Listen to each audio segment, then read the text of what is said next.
Rafale যুদ্ধবিমান নিয়ে বিতর্ক। পাকিস্তানের গুলিতে ভূপাতিত রাফাল বিক্রি কমছে, চীনের বিরুদ্ধে অপপ্রচারের অভিযোগ। ভারতের বহুল প্রশংসিত 4.5 জেনারেশনের রাফাল যুদ্ধবিমান নিয়ে সম্প্রতি বড় ধরনের বিতর্ক তৈরি হয়েছে।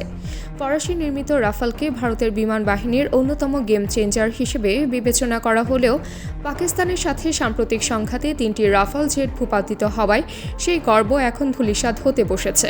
নিজ মুখে ভারতের পক্ষ থেকে এই ক্ষতির স্বীকৃতি আসায় বিষয়টি আরও আলোচিত হয়ে ওঠে।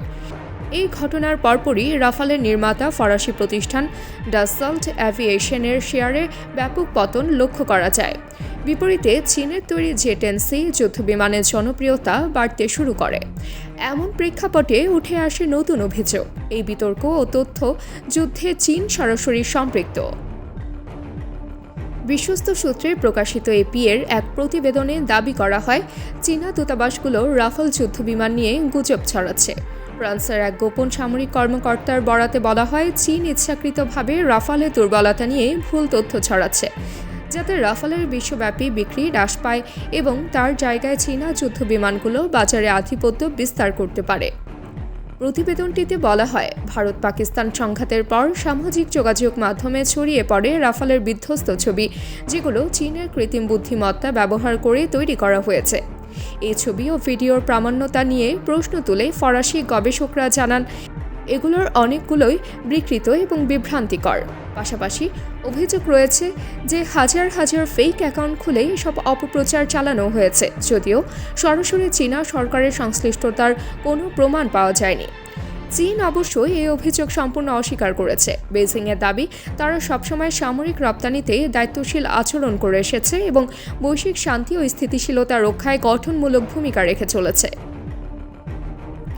এদিকে ডাসসাল্ট অ্যাভিয়েশনের তথ্য অনুযায়ী এখন পর্যন্ত তারা 533টি রাফাল যুদ্ধবিমান বিক্রি করেছে। ক্রেতাদের তালিকায় রয়েছে ভারত, মিশর, কাতার, গ্রিস, ক্রোয়েশিয়া ও ইন্দোনেশিয়া। ভারত ইতিমধ্যে 36টি রাফাল বিমান পেয়েছে এবং নৌবাহিনীর জন্য আরও 26টি রাফাল এম সংস্করণ কেনার ঘোষণা দিয়েছে, যা রণতরী থেকে সরাসরি উড্ডয়ন ও অবতরণে সক্ষম। রাফাল যুদ্ধবিমানে রয়েছে মাল্টি টার্গেটিং ফিচার, উন্নত রাডার, ইলেকট্রনিক ওয়্যারফেয়ার সিস্টেম এবং শক্তিশালী ক্ষেপণাস্ত্র সজ্জা। এটি একসাথে 40টি লক্ষ্যবস্তু শনাক্ত করতে পারে এবং শত্রুপক্ষের রাডারকে ফাঁকি দিতে পারে উন্নত সুরক্ষা প্রযুক্তির মাধ্যমে। তবে এই সব প্রযুক্তিগত সক্ষমতা থাকা সত্ত্বেও পাকিস্তানের বিরুদ্ধে সংঘাতে ক্ষতির মুখে পড়ায় রাফাল যুদ্ধবিমান এখন আন্তর্জাতিক পরিসরে প্রশ্নের মুখে। সেই সঙ্গে চীনের বিরুদ্ধে ওঠা অপপ্রচারের অভিযোগও এই বিতর্ককে আরও ঘনীভূত করে তুলেছে। এই পরিস্থিতিতে ডাসসাল্ট ও ফরাসি সরকার কী পদক্ষেপ নেয় তা বিশ্ববাজারের সামরিক ভারসাম্যে গুরুত্বপূর্ণ প্রভাব ফেলতে পারে।